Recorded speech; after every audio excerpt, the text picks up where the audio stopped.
Hey everybody, it's Greg Harrelson here, of course, with my co-pilot Abe Safa, and we are going to discuss, again, once a week, we come to you at the Myrtle Beach. I'm not the Myrtle Beach Real Estate TV.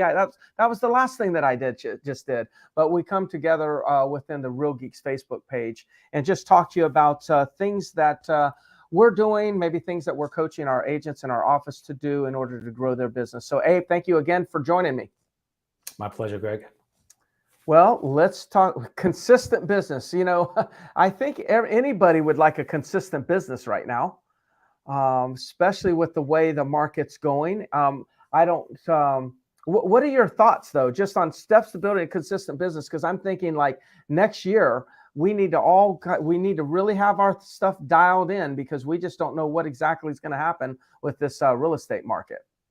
Yeah, there's no question. With all the uncertainties out there, with the market almost inevitably going to be down 25% roughly in number of transactions, like we have to be more consistent now than ever before. Yes. We can't just check in and check out, check in and check out. It's got to be something that's done on a daily basis. So you and I talked and said, okay, well, if we were going to break this down as simple as possible, like what 3 or 4 steps could an agent do to just pretty much almost have 100% certainty that their business is going to be consistent. And then we came up with 4 very easy steps, and then hopefully this will resonate with the viewers out there. Yeah. And I you're hearing a lot in events, real estate coaching events, or I'm hearing coaches go on to Facebook and everyone's talking about getting back to the basics. To build a business, you got to get back to the basics. And I'm like, why did we ever get away from the basics again? Yeah. Like what was it? It was shiny or sexy. And it's like, so the reality is like, we should never be getting back to the basics. Like to build a really solid real estate career, we must accept that the basics must exist at all times. Find the joy in the basics, not the joy in the distractions. And that's what it really comes down to right now is I'll say this about building a consistent business. We'll probably share with you today some things that you can do, some activities that can build a consistent business. But the biggest thing that I really believe that you could do is you could eliminate all the things, non-productive activities that are distracting you. I mean, at like the core is let's eliminate all the non-producing, low-producing activities that are distracting us so we can have the time to build a consistent business. Like some agents have just made maybe too big of a commitment on social media. And it's like I'll see these agents like, man, they're spending so much time at these great videos. And I'm big on videos, right? I'm really big on videos, but they're spending so much time and they're sitting there saying, well, I don't really have time to generate. But you have time to do this other activity. Like if you have to give one up, give the one up that's not producing predictable and duplicatable results. Now, hopefully you don't have to give anything up. But if you have to give anything up, ask yourself, is this producing a result? Can I predict the result? And can I duplicate the result? You might be producing a result, but it's not predictable, not duplicatable. I'd say you might want to give that one up. Go to something that you can affirm all 3 of those. Yes, it's producing a result. Yes, it's predictable. And yes, I can duplicate. That's how you build a business in a shifting market. That's a great point, Greg. And as you're analyzing these activities, leave out how comfortable it is. Leave out how easy it is. Don't eliminate things because they're uncomfortable. Don't eliminate things or add things because they're easy. Focus to what's actually working. Focus on what brings results, right? Yeah, I mean, that's where we are. I mean, I'm not sure where everybody's market is, but we monitor a lot of real estate markets, and I don't know many real estate markets that are up. most of them have shifted, and most of them, even though not all of them have seen a decrease in price, but most of them, if not all of them, have seen a decrease in sales. So the sellers are being, and owners are being able to say, oh my gosh, I still can get my price. Or buyers like, oh my gosh, I have to still pay that price. Those conversations in a lot of markets are still going on, but this new conversation is now appearing, which is, oh my gosh, I've got fewer pendings. I've got fewer listings. I've got fewer hot leads. And we know fewer pendings, fewer hot leads, fewer listings. We know what that shows up as. That shows up as less production, less income. So the dominoes have already started falling. We can't stop the dominoes from falling. We can interrupt how they fall, though. And what we're proposing here is like you follow these steps, and let's go ahead and interrupt the current trajectory of your business. Where do you want to start? Yeah, I mean, let's start with the basics, right? It's okay. To me, it always starts with generating. Yes. Like so many agents fail in this area. And you have to look at your business as a stream. Okay. You have to, there's going to be people that you talk to, and then all of a sudden they list with someone else, they buy from someone else, or maybe never buy again. So your database is constantly turning over. So I think it starts with every single day, day in and day out, no matter how busy you get. Okay. You have to come in and generate every single day and replenish your database, replenish that pipeline. And I think a lot of agents fail to do that. You know, they'll do it for a little while, get busy, and then all of a sudden, this is the one area they leave fairly quickly because they have too many deals going on, too many pendings, or whatever distractions they come up with. So this is something that it's got to be part of your business. It's like your coffee every single morning. If you're a coffee drinker, this is something that has to be done every single day. It's got to be part of your being. It's even deeper than business. It's got to be part of your being. Now, you use the word generating. Wow, you sure did turn off a lot of people when you use that word. What does generating really mean? Does generating mean cold calling? No. It could be. It could be, right. It could be, but that's not what you said. You said generating, right? But so the key is so many people get turned off by the word generating. It's fascinating. Like if I say, hey, did you do your lead generation today? No, I don't like to cold call. I didn't ask you if you cold called. Yeah. I said, did you do your any lead generation today? No, I hate prospecting. I didn't ask you to prospect. That wasn't the question. But we default to that. So in order for steps to building a consistent business, you've got to generate. You got to do it daily. If like for instance, if you're using real leads or any kind of pay-per-click leads where you're generating leads through some sort of payment, that's your lead generation. You're investing your money. You're not investing your time. You're investing your money. Money is time. Time is money. So you're investing your time and money because it took you time to make the money that you're going to use to invest. So you're investing your time and money into generating leads for yourself through online resources. Well, make sure that when you do that, make sure that if you thought speed to lead 5 minutes was okay, make sure that now you're calling within 5 seconds.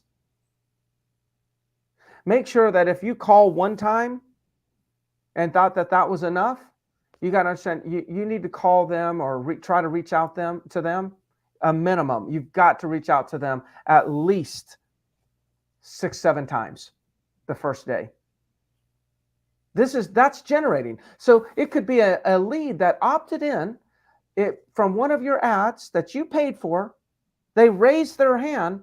Lead generation could be, hey, go out there and make sure that now that you've captured them, now make sure that you contact them.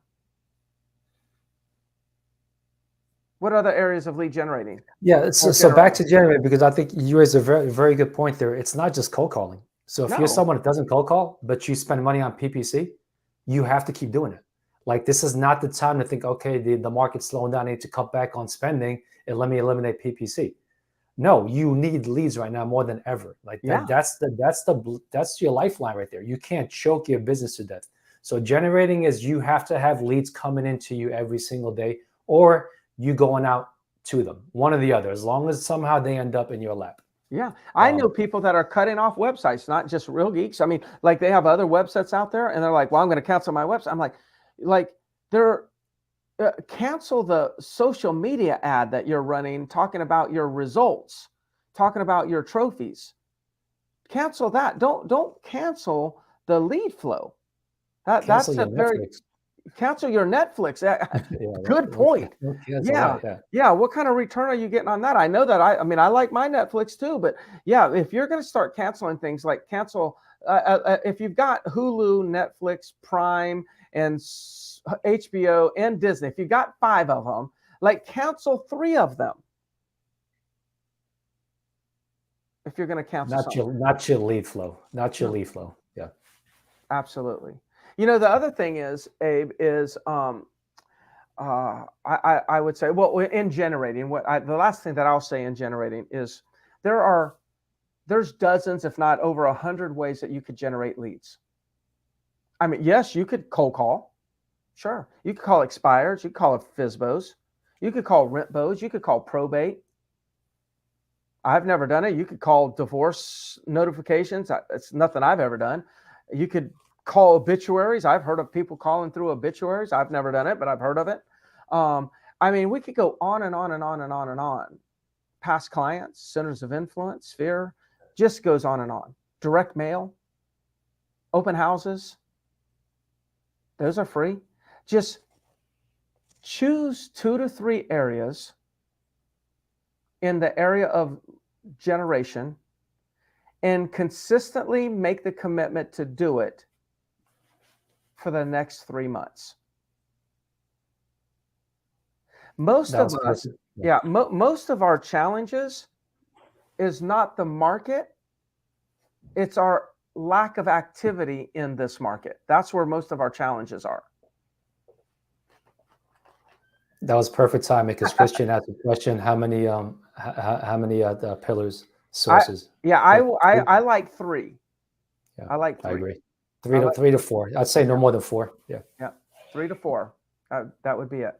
All right. The second one. What's the second one on 4 steps? So the next step is nurturing, right? Yeah. So now you're consistent. Every single day you've got new leads coming in, whether it's 2, 3, 5, 20, 50, however your number is, it's consistent every single day. Now, what do you do with it? So now you have to nurture it. Okay. What we mean by nurture it is you start building a database. You start nurturing that database. Okay. With Real Geeks, it makes it super easy to be able to nurture that database. It's a matter of a click of a button. And within 3 seconds, you can set up a market report for them if they own a property, or you can set up an active property search if it's a buyer. Okay, it takes a couple of seconds, literally. And now once you do that, now you're nurturing those people, whether if it's an active search, they could be getting stuff daily, weekly. If it's a market report, you can set it up for bi-weekly, monthly, whatever you prefer. I always like bi-weekly. And every 2 weeks, every month, they're getting something from you. You're building your brand recognition. Okay, you're allowing people the opportunity to click on something to reach out to you. So you have to start nurturing these once you start generating consistently. Yeah. And when as I'm listening to you, I'm thinking, gosh, one of the things that's really working with us is we've been doing more updates, market updates, instead of like doing once a month. Me and you are doing them once a week. And we're communicating and nurturing our database more as the market is shifting. We feel the need to actually communicate more to the consumer, because a shifting market shifts people from certainty to uncertainty. We don't want our database to be feeling uncertain. So what we have to do is communicate more to bring certainty back into their lives. And we do that by sharing with them what's going on in the market, making suggestions on what they need to be doing about buying or selling. We talk a lot right now to our buyers about 2-1 buy downs and how the seller can kick in some money to buy their rate down from, say, two full percentage points. Like if they were going to get 7, it would be 5. We're talking about those types of programs to our buyers right now. There's information out there that shouldn't necessarily be, we shouldn't be reliant just on autopilot of a workflow right now, because your workflows probably have no information about 2-1 buy downs. So we've got new information right now that's important for a buyer to know, that's available for them, but it's probably not baked into a workflow yet. So if you're just like thinking, oh, I've got workflows and I'm communicating, that's my nurture, and you're not really calling them with these new programs, you're probably missing something. But part of nurturing would be, hey, these are leads that said they weren't going to do anything yet, but now I've got new information. So a lot of nurturing can also be part of generating. That is another form of nurturing. Mm-hmm. So if you're generating by calling through your database, you're really generating and nurturing simultaneously. Yeah. Yeah. Well, how many touches do you recommend an agent do per lead over a year? Over a year? Oh gosh, yeah. I would say it's got to be over 50. Yeah, okay. Yeah, over 50. Yeah, definitely over 50. It used to be there was people out there 24 to a month. Then there was 36. It's not. No, I mean, to me, I would bet that we're touching them well over 60 times. But it doesn't mean you're sending them 60 emails. You're touching them from different formats. So between social media and a workflow and a home bot and a call and an email with a video in it, each one of those touches kind of look different and feel different, so they don't feel the impact of being bombarded. Absolutely. I think that's the number. I think definitely over 50, somewhere between 50 and 60. Yeah. You know, social media ads, Facebook ads, you know, taking your whole database and creating a custom audience and just running ads to them on a regular basis. It's super cheap to do, yes. But it all adds up. What that does, it turns your database into come list me calls. It turns it into inbound calls. Inbound leads is what it turns it into. Yes. Yeah. So mining, the third one was mining. You know, I've often called Real Geeks a lead identification tool. So you got like lead generation, which would be like a Real Leads program or a PPC program, whatever you use, or maybe social media ads for what's my home worth, all those things. Those are ways to generate opportunities, like generate interest, and you capture that lead, right? That's lead capture components of Real Geeks. Mining is different. It's like, okay, you've captured all these leads over time, and you captured at different phases of the buying of the funnel of the buying process. And some of them you captured in the dreaming phase, and they just weren't interested in moving forward, but they're still in your database. Using the technology like advanced search filters, automating your workflows, things like that. Those are lead identification systems. The key to these lead identification systems, though, is your action right when you see the engagement. This is not like kick off a workflow, see people engaging, and then like, oh, that person just saved a property. As if like you're waiting in your boat thinking, oh, wait, I saw a fish. There's a fish down there. And you're thinking that you're actually going to catch that fish without putting the hook in the water. No, you actually have to take an activity. You have to put the hook in the water, and then the fish can bite it. Like not putting the hook in the water, but knowing there's a fish there and sitting in your boat with no action, like that fish is not going to jump in your boat. So when we're talking about mining, it's using the tools to identify the opportunities. And when you identify the opportunity, you got to go ahead and call them. This is like, you got to go back to the basics. These are the same things we were coaching last year, but these are like what people are saying. You got to go back to the basics. If you hear people saying, got to get back to the basics, this is what they're talking about. Yeah, to use your analogy of being in a boat. So to me, nurturing is putting the bait out, and then the mining is reacting when someone bites, or looking for opportunities when someone bites. So you've got all the stuff going out, 60 touches a year, email, social media ads, workflows, all of that stuff is going out. And then you're looking for opportunities or reasons to reach out to somebody. You're looking to see how they react, or what they click on, or what they see. And then the mining is you sifting through that database every single day and saying, okay, where are the opportunities? Mm-hmm. Who should I call today? That's what the mining is. Yeah. And I think the last is following up. What are your thoughts on follow-up? Yeah, I think this is a big one for me. I think this is where all the money is. Yeah. So where I see most agents fail is a lack of process, or a systematic process when it comes to following up. Like, yes, it's easy when you got a hot lead, you know, okay, I got to call this hot lead. I got to call him. I got to call him. But what the problem is, what about all the others? What about the warm leads? Okay, what about a systematic approach when you go in? Okay, who do I call? When do I call them? So that's why with Real Geeks, you've got to capitalize on the advanced search filters. Like you should have, I call it a progression. I did a coaching call with Real Geeks Mastery, or Real Geeks Mastery, and I gave them a progression, a lead progression list. Okay, what that is, okay, from the moment you walk in, this is who you call, and it's like checking off a list. You click on this advanced search filter. Yes. Certain number of leads are going to pop up. You call them. Once you're done with that, you check it off. Now you click on this second advanced search filter. This next set of leads pops up. You call them. But it's consistency. It's every single day following that lead progression model, clicking on those same advanced search filters and calling people. You do this every single day. It's a fail-proof system in converting leads. Yeah. Fail-proof. Yeah. So there's your 4 things. I mean, it's pretty simple. I mean, it's simple in the sense of like, there's nothing to figure out here. The difficulty in what we shared today is actually just accepting that we need to focus on these 4 things and then taking action. Like there's nothing difficult.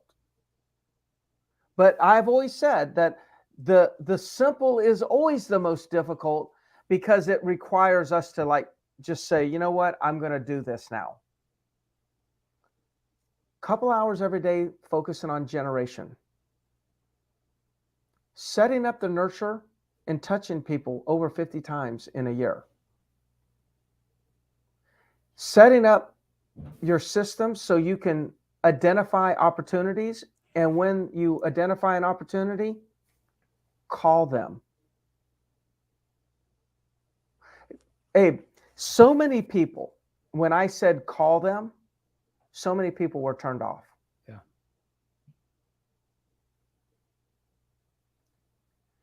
Please be more turned off about your lack of production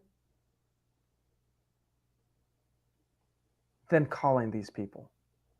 They're engaging. They opted into your website. They raised their hand. While you're thinking, oh, I don't want to bother them, they're thinking, I can't ever get a real estate agent to call me back. That's what's really happening. Now, you never said call and bother them, right?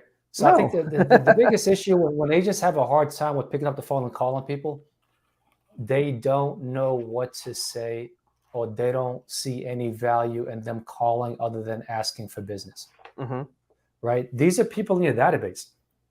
Okay, just be of value to them. Even like, especially right now, in this market right now, there is so much confusion out there in the consumer's world. Yeah. A simple call, hey, Greg, I just wanted to check in with you. I've been sending you market updates for a while now. It's been a while since we spoke. Just wanted to check in and see how you do and see if there's any questions you had about this crazy market right now or anything I can answer for you. Just that alone, like that can't be difficult to make that call. Nope. You do that 10 times a day, you're going to have some business. I'm not even asking for a sale, but what's going to happen, the conversations are going to open up. And if Greg is possibly thinking about selling, he's going to ask me, yeah, what is going on with the market? Like, what's my home worth nowadays? They'll actually present it to you, hand it to you on a silver platter. Okay, but you have to take the first step and actually reach out to them. Yep. All right, well, there's the 4 steps. Generating, nurturing, mining, and follow-up. If you all have any questions, put it in the Facebook, in the chat under this video. And we'll, I look at the chat, quite often, and I'll surely comment. I'll actually get a notification. So I will definitely comment if I see any questions in there. Abe, thank you so much, man. Enjoyed it, Greg. Thank you all for watching.